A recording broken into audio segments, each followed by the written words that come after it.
What is going on, everyone? We are here and we are live, and thank you so much to everyone who is hanging out with us. I've been watching you guys in chat just going absolutely nuts, and you guys are amazing. So thank you everyone for coming out. Welcome to Fuzzy Dice, your Dungeon Master show here on the Exploding Dice channel. Every Tuesday, we're here talking with great guests and awesome Dungeon Master chat. And I've got probably one of the greatest guests to talk Dungeon Mastering with. I've got my new best friend, Matt. He is right over here. Hi. And we'll everyone say hi to him. Hi, happy to be here. I'm Yes. really excited to talk. Awesome. Thanks for having me, man. Oh no, trust me, you're slumming it right now. So before we dive right into that, I just want to go over some announcements. I'm sorry, everyone. I'm usually great at announcing followers, but we've just had so many, such awesome support. I can't possibly announce all of them. So I'll read them out at the end of the show. We'll read all of the followers.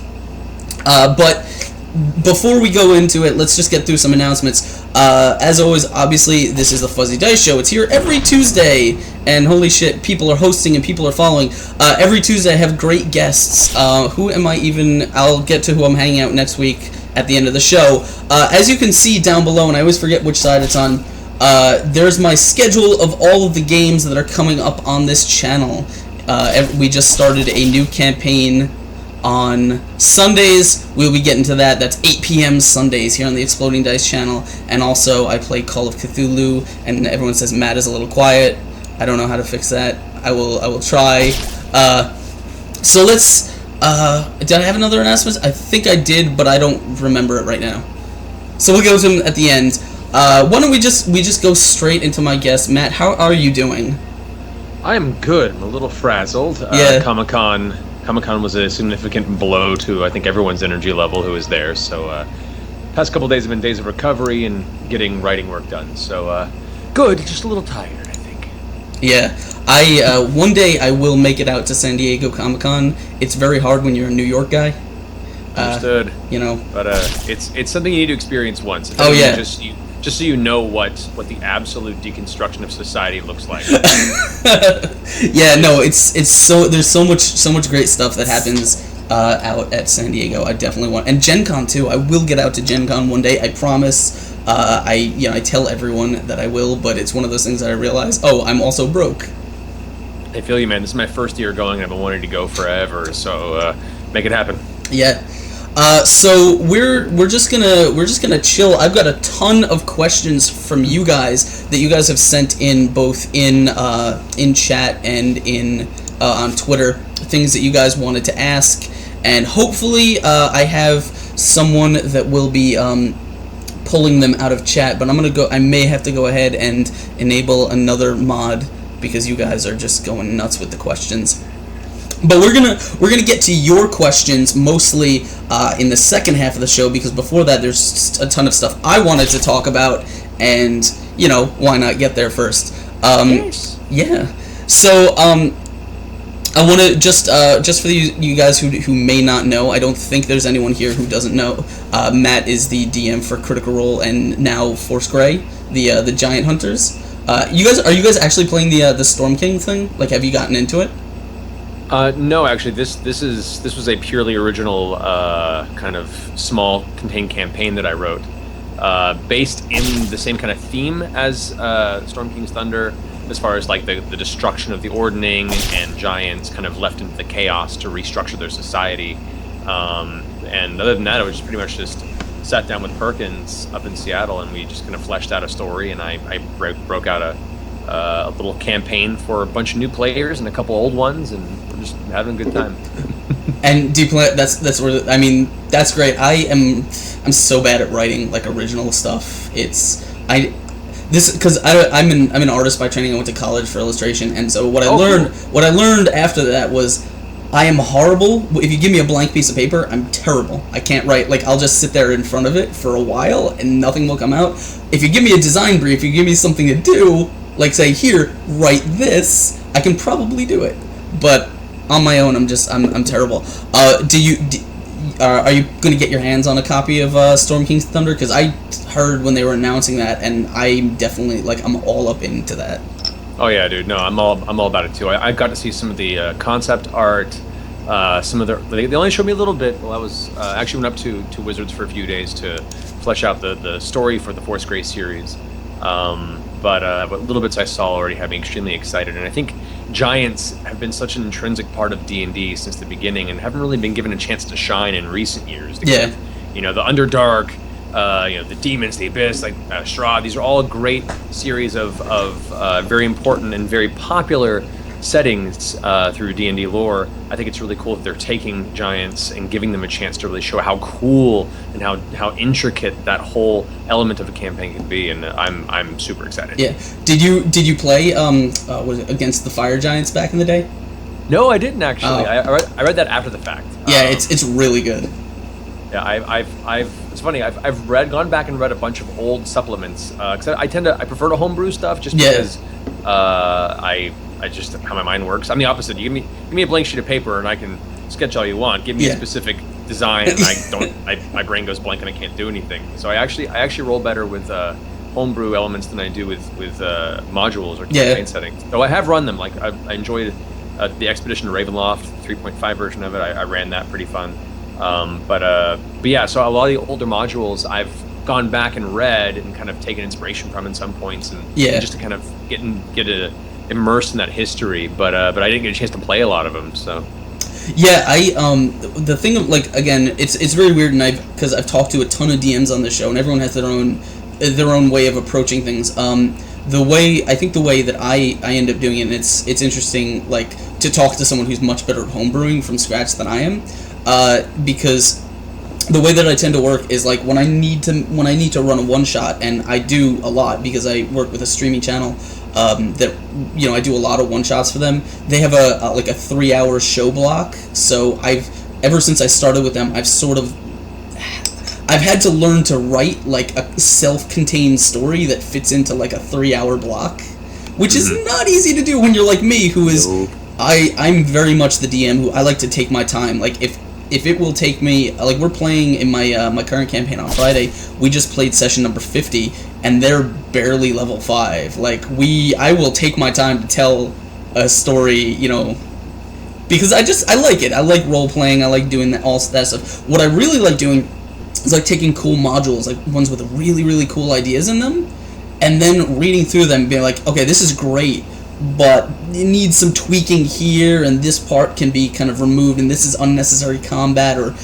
this enemy or NPC needs more screen time, so let's kind of take something from here and plug it in, and that's basically how I start sort of the bones of my campaign when I'm actually writing something new. Yeah, that's actually one of the challenges I had with writing the Force Grey story was because I've been homebrewing for so long, and while I was familiar with the Forgotten Realms setting on a pseudo macro scale from playing the Baldur's Gate games, like Sword Coast, I know decently well in elements and from a lot of the Drizzt Do'Urden stories. But I never really got that deep into the lore of Waterdeep because it's just such a large city and there's such dense information about it that it wasn't until this prospect came out for the series that I was like, oh man, all right, I'm gonna have to really pull from a world that pre-exists, and people are going to be scrutinizing my details. So I did the best I could, but it was a whole different challenge than what I'm used to. But it was still a lot of fun to play in somebody else's sandbox again, especially such an incredible sandbox as the Forgotten Realms, man. Like that's legit legendary shit. Yeah. I tried my hand at, first of all, I had a player when I was switching campaigns on my Friday game. This was probably about a year and a half ago. And it was 50 weeks ago, so it was about a year. We were deciding what to play, and one of my players was like, man, I know everything about Forgotten Realms. Run something in Forgotten Realms. And I'm like, that's cool. I know nothing about Forgotten Realms. So it's a little bit of pressure on you there. Like, you gotta run the game, because I know everything about it. Yeah. It's like, I don't want you scrutinizing my details. Like, why don't you run it then? Yeah. Have you ever, now I'm assuming this is you've been playing with your friends for a long time now. I've been playing with my friends for a long time now. Have you ever approached any of them to DM like a one shot or something? This is before you guys went on stream. You were doing that every week. But have you ever been like, man, I don't have anything prepped, or we don't have all our players here. Can someone else run something? And they're like, no, we can't because you're the DM. Not really. I mean, if scheduling came up and too many players couldn't make it, we would just cancel because free time was a commodity anyway, and people wanted to hang with their families and stuff. But for the most part, because other than Taliesin, no one else really had any experience running a game before or creating a story, and so no, they'd shy away from it immediately and be like, "Oh no, I'm good." Yeah. Which is why I was so excited that recently we had a week off of our main story, and Liam took up the charge to run his own kind of crazy. Yeah, that was nuts. It was awesome. He did such a great job, and then I hoped, and I was glad to see that was a perfect example to the community that we all have, if you haven't done it before, you have a lot of trepidation and expectations that it's going to be super difficult to run a game, but it's a little bit of prep work, but it's not that difficult, and the dynamic that you create, the narrative with the players, is so much fun and so rewarding from the DM or GM side of the table, that once you get into it, you realize this is actually a really cool, new and different experience. Yeah, it's a ton of the questions that I have gotten. I've gotten shot at me, over the last 2 days have mostly been like, I'm a new DM, where do I start? And it's one of those things where like the first thing is, chill out. Like, it's not really that difficult. Like, you know how to play, you know what a game's supposed to generally run like. Just do it. Whatever. Pull a stat block and read it. But I did want to let this pass me up because Matt Colville asked what you thought of, if you watched, and what you thought of Stranger Things. I binged the hell out of that. Yeah, so did I. I of course, as soon as it launched, I had 17 people who've known me for years all text me saying, "You need to watch Stranger Things, if anything, for the first 10 minutes." I'm like, "Why?" They said, I'm not going to tell you, just watch it. And then as soon as the opening scene happens, I'm like, "Okay, I get it." Yeah. Of course, text me, but I loved it. I felt that you could feel that the writers and the producers grew up and really loved Dungeons and Dragons and took a lot of inspiration from that kind of that friend group storytelling aspect that really binds together a social circle, especially back in those days, back in the 80s, and it was much more of a private kind of club feel. And I thought they did a great job not only representing that era, but just the overall feel of a D&D game for that age group, which if you look at it, really isn't that different from us being adults. We're all just fooling around and making believe at a table anyway. And then the whole story was great. I felt that the 80s nostalgia factor of it was really cool. The throwback soundtrack was fantastic. And unlike a lot of shows that build up a lot of kind of monster, alternate, dimensional elements, I find that a lot of forms of entertainment don't deliver on a lot of the promises they make. I felt this. Oh shit! I think we're having all the parallels to the Shadowfell as it progressed, so it was cool. Yeah, my only qualm, and I only raise this because I mean I love the show. And the D&D stuff was what sold me like right out of the bat. My only qualm with the show as a whole was I thought it was a little bit plotting, like it was a little bit slow in a lot of areas. In that I felt kind of like I was watching like a bunch of episodes of Fringe that had been mashed together, because it seems like you could dissect like a girl with magic powers and a monster that teleports through portals, and like you could kind of take these out and make like an episode of a sci-fi show like Fringe or something out of just that, and then they just sort of mashed them all up into one series. Matt Colville asked. I really liked it. Matt really liked it, clearly. Good D&D all around, I think. Yeah, I agree with your point though on having so many themes mashed in, but at the same time, because they presented the show in such a kind of cheesy throwback way, but still taking itself very seriously. The themes I felt didn't clash too much, and once you can remove yourself from the kind of narrative writer mind that I tend to get stuck in when I watch a lot of entertainment, I was able to just kind of enjoy it for what it was. But I think you make very valid points about it having a lot of concurrent themes happening all the time at once. Also, I mean, I think it deserves a shout out for having not horrible child actors. They were great. They were the best part of the whole show. That's the thing. Like it wasn't even until about halfway through when I realized, oh wait, I'm watching child actors. This should be horrible. Yeah, man. I'm gonna follow their careers with a very, very close eye. They all deserve to be amazing. There was actually one other thing, and I wanted to mention because we were talking about Liam's one shot, which everyone in chat was going nuts at. They were saying it was awesome. The one thing that I loved was that intro part where it was basically just like everyone acting a voiceover session, and I was entirely hoping that the entire game was that. Like I would have loved to sit there and just watch that for 3 hours. We'll talk to White Wolf, see if we can develop voiceover the role playing game. Oh man, what would it be called? Like voice actors and vampires. I don't know. Like, what do you pair that with? Paycheck the Masquerade. I like it. It's good.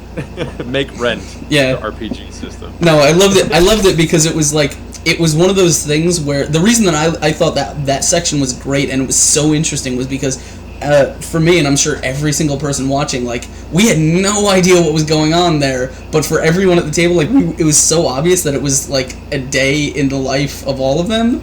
And so they were so natural at it, but we're like, what is this? Like, does this actually happen? Are they just remembering what happened last Tuesday? It was a pretty fun kind of heightened reality version, yeah. And then last Tuesday, of course, the Cthulhu monster destroyed Hollywood, because that happens sometimes, yeah. Which, for the record, since then, I recorded another project in the Warner Brothers lot where all that went down since that game happened, and I can't look at that water tower the same way again.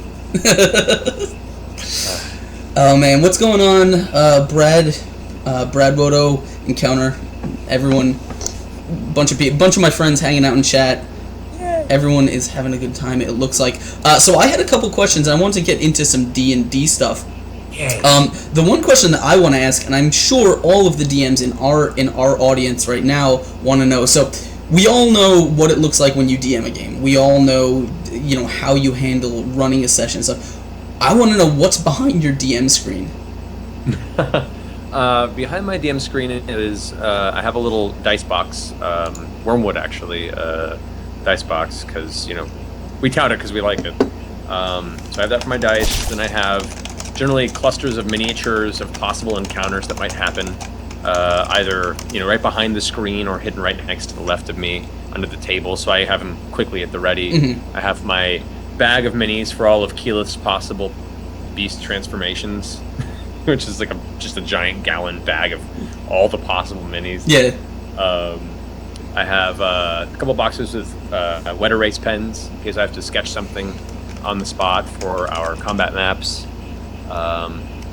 Then I have my binder, which has all my story prep, a lot of notes on just the world at large, magical item printouts that I've created. It looks like a madman's scrawling room basically behind the screen.